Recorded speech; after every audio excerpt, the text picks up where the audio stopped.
The Florida Panthers are one of the best teams to ever take the ice in the NHL. And in 2025, that narrative and that drumbeat is louder than it has ever been. Too big, too fast, too strong, too deep, too unfair.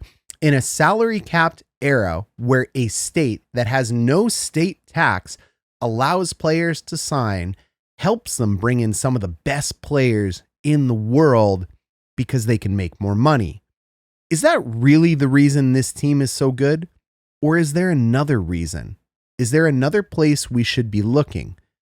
I'm going to give you an alternative perspective in this video that maybe we should be looking to blame someone else.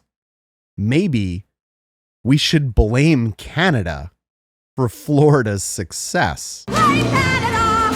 Blame Canada! For their beady little eyes and flapping heads upon their lies. Blame Canada!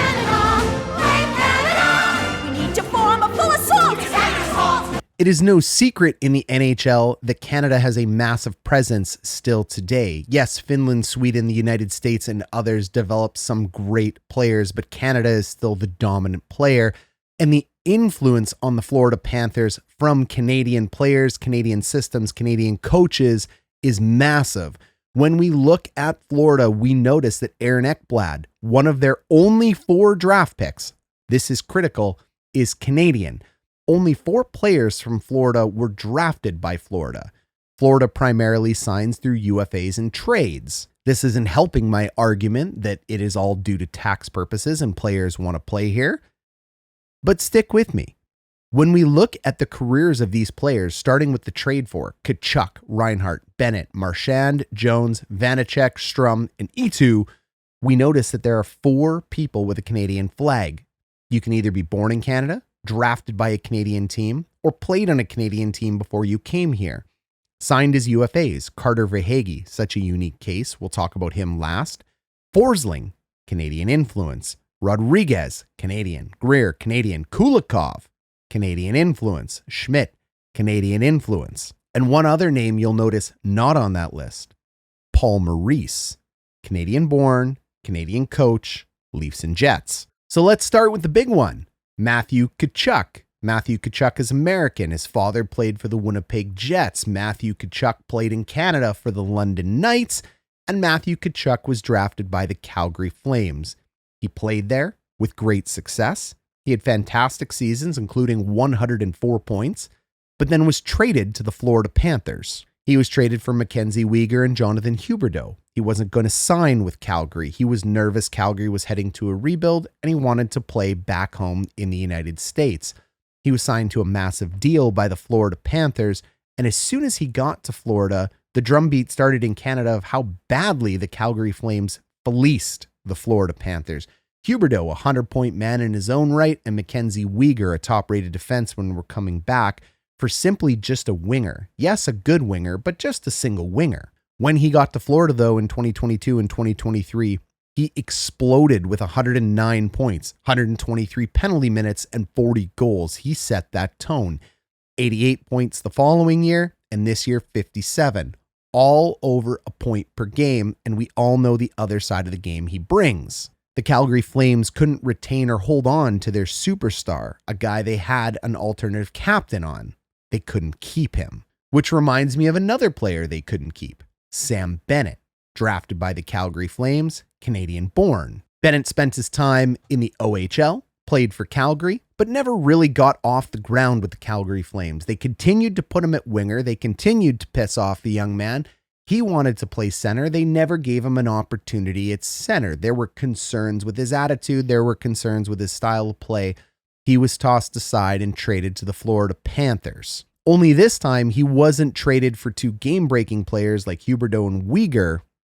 He was traded for a second-round pick and Emil Heineman. They just couldn't wait to get him out. And then there's Sam Reinhart, also born Canadian, drafted to the Buffalo Sabres. Reinhart's a Western Canadian, played in the WHL with great success, moved over to Buffalo, and had a decent time in Buffalo, putting up more than 20 goals in almost every one of his seasons but one, 50 to 65 points on average, but then was traded to the Florida Panthers. He was traded for goalie prospect Devin Levi and a 2022 first-round pick. Now, goalie prospects matter and they take a long time to develop, and Levi might end up being a good player. That first round pick has yet to hit, but most people's first round pick of that year has yet to hit.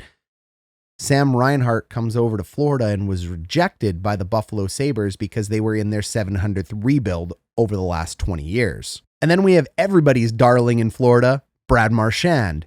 People said they didn't realize Brad Marchand was this good. What have you been watching? He has been dominant for the Boston Bruins. When I see comments like that, my jaw hits the floor, and I appreciate all those comments, so keep making them down below. They help spread the video. But seriously, you didn't know this guy was that good. Not only has he been a massive contributor for Team Canada in his career, but he was a massive contributor for the Boston Bruins. Look, you don't gotta like the way the Bruins play hockey, which is really weird coming from someone if you're a fan of Florida, because it's very similar defensive structures and systems.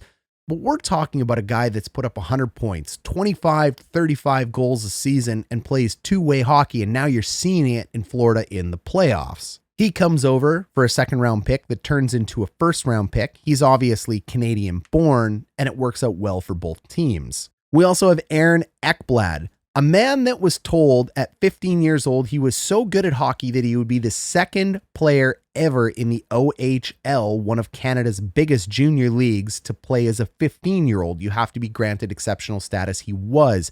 He was drafted at 101. He was told to come in to be a cornerstone of their defense and be a franchise-changing two-way defender. He's been that. He's Canadian. He's a force. Everybody saw him coming. You got to be pretty bad. Get a player like this. You don't just draft 101 being good. Florida takes the right guy. But now we start getting into the juicy stuff. Gustav Forsling. He's Swedish. This has nothing to do with Canada. Well, yes, it does, because he was drafted by the Vancouver Canucks. The Canucks. As the Canucks bring in Gustav Forsling, you can see he has a little bit of a traveling time. He goes from the Canucks, he doesn't play a game, he gets moved into Chicago in some kind of package, he has a little bit of a stint with Chicago, he's sent back to the AHL, back to Chicago, back to the AHL. Defensemen take a long time to develop. And then finally he ends up on the Florida Panthers. He gets there because Chicago moves him to Carolina, and Carolina puts him on waivers. Let that sink in. He's a top pairing defenseman put on waivers. The Canucks, the Blackhawks, the Hurricanes didn't see anything in this man. Florida picks him up the next day, and they never look back. And speaking of guys nobody saw coming, Carter Verhaeghe, the poster child for it, Canadian-born and drafted by, you guessed it, the Toronto Maple Leafs. He goes from the Maple Leafs into the Toronto Marlies and was not considered a high-end prospect. Plays for the Niagara Ice Dogs, comes back to the AHL, and then he's moved to the Bridgeport Sound Tigers. Doesn't do well enough there and is sent down to the Missouri Mavericks of the East Coast Hockey League. And I need to tell you, once you end up in the East Coast League, you almost never come back to the NHL. You guys will go down below in the comments and name at least 5 or 6 that have done it, but they are the outliers. They are not the rules. Most prospects never touch East Coast Hockey League ice ever. Even going to the AHL can be seen as quite the tough spot to make the NHL as well. But at least you are one step away from the league. The East Coast Hockey League is not 2 steps away. It might be 20 steps away. That's how many other leagues are out there where players develop. They go to the Liga, they go to the KHL. There are so many other leagues you can play in. The East Coast is not considered the third league, even though they are tied into the NHL. From the East Coast, he grinds his way back to the Syracuse Crunch, and from the Syracuse Crunch in 2018-2019, and remember his first professional game was in 2013-2014, finally puts up 82 points, and the Tampa Bay Lightning give him a chance. But he can't really crack or hold on to his roster spot. He's developing, he's getting ready, but the Lightning don't tender him a qualifying offer. They let him walk as an RFA. That's how important Carter Verhaeghe was to the Tampa Bay Lightning. Florida signs him. And we all know the story after that. Big-time players make big-time plays in big-time games. So now you have a first-line winger, a top-pairing defenseman from Toronto and Vancouver drafts that nobody thought enough of, multiple teams, to keep. Florida signs them. Tell me more about how this is just taxes and low cost of living. We have players from Calgary that no longer want to stay on Calgary. They don't like the prospects of the team, or they don't like where they're being played. Kachchuck and Bennett. Once again, tell me if this has to do with money. Matthew Tkachuk, yes, it did, and location, but it's one player. Bennett just wanted to play center. He's a Canadian kid. He played in the West. Trust me, he would want to have stayed. He didn't like his time. Off to Florida he goes. Sam Reinhart in Buffalo, Canadian player, tossed aside for a rebuild. We all know how the Selke nominee and first-line player for the Florida Panthers looks now. Brad Marchand, twilight of his career, goes to Florida because he smells a winner and the ability to win a Stanley Cup. That makes sense, but that doesn't happen until you find success. And probably the biggest key to them finding success might not even be the ragtag group of players. As critical as all these guys are to the success of the Florida Panthers, Paul Maurice may be the number one reason they're there. Paul Maurice is a Canadian-born coach that has an opportunity to actually beat Scotty Bowman as one of the best coaches of all time. He's right there with Quenneville and Bowman, and if you disagree, you're not paying attention to hockey. He has more than 1,000 wins under his belt. He has a Stanley Cup now, and he reminds me of a coach in an alternate league, the NFL, Andy Reid. Before Andy Reid won his Super Bowl with the Chiefs, he was considered a very good coach that couldn't get over the hump, whether it be with Philadelphia or other teams. He could not win the big one. He ends up going to KC, drafting Patrick Mahomes, and the rest is history. Now he has been on a win streak that may only rival Bill Belichick, and he's not done yet. By the time he's done, he may unseat Bill and his Darth Vader-like ways. Paul Maurice is very similar. He went to teams where he was asked to build. This is a professional coach that likes professional players. He's not phenomenal with rookies, but he is unbelievable when it comes to pros. Carolina. He was fired before they had an opportunity to win a Stanley Cup. Peter Laviolette took them over to there. He did make the Stanley Cup Finals, but he did lose to Detroit. Moves over to Toronto in the pressure cooker. Only gets 2 years in Toronto until he is let go. Goes back to Carolina, same thing, fired again. And then he makes his way over to Winnipeg, a struggling team in the middle of Canada. He has a long run with Winnipeg. He is well loved in Winnipeg. He takes them to the conference finals. But then he loses in the first round, the qualifying round, in the second round, and he resigns. That resign is as good as being fired. It's a mutually agreed upon parting that both sides know is coming. And he is let go simply because you eventually lose the room. You have a 5 to 7 year window as any coach before your voice stops carrying weight. You have to do it. You have to do it within that window. If you don't, you can still be the best coach of all time. They will let you go, or you will have to resign because eventually players stop responding. That's just how it works. But then it's Florida that decides to pick him up. I don't even know if Paul Maurice would have gone back to coaching that soon, but he was gifted and saw what I saw in 2022, 2023 when he signed a juggernaut roster. Finally, after 20 plus years of coaching, toiling in teams, rebuilding them, getting them to the pinnacle, and either being fired or not being able to win the big one, he is given a team that is so deep, he has an opportunity to do what he wants to do, which is win a Stanley Cup, and immediately takes them to the finals where he loses to the Vegas Golden Knights. Returns them to the finals next year where he wins in 7 games in overtime against the Edmonton Oilers, and returns them to the finals again in 2025. This team is no accident. It is no mistake. It is no team built off of low value contracts due to state taxes. This is a team built by Bill Zito, and Paul Maurice comes in as the final piece that was able to take players cast away from teams that did not want to keep them, specifically Canadian born or Canadian drafted players that had a massive influence in Canada. Why do I keep focusing on Canada in this one as opposed to the league? Well, there's another narrative that dogs the Florida Panthers. They're dirty. I'm going to argue this. They are not. They just play the Canadian way. Canadians are polite. We are very polite people until you put us in a hockey rink, at which point we will stamp Bauer on your bicuspids as we take your entire top row from your teeth. That's how we play. We play tough between the whistles. We play tough after the whistles.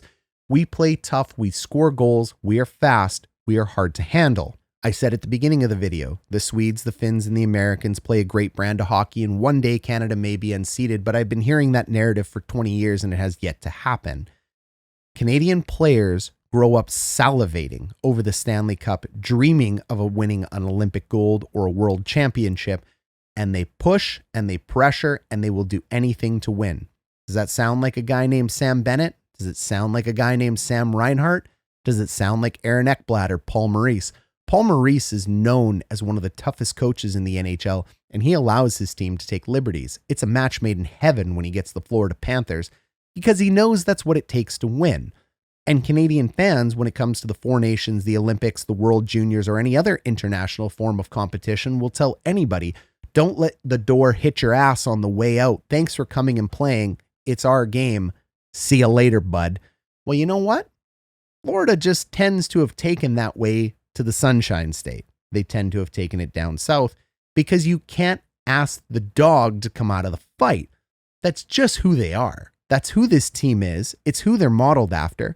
They have Americans, they have Swedes, they have Finns, but they're all modeled the same way after the head coach. The head coach plays the Canadian way. He coaches the Canadian way, and the players follow. The culture in the locker room is that very similar to what Canada had at the Four Nations. Yet we still complain and whine about it. Interesting. We draft the players, we let them go due to panic. Interesting. We don't draft our own players, we let them get drafted down south as we pick up other players in drafts. And then we're worried when a team gets 3 Stanley Cup appearances in a row. It's the way hockey goes.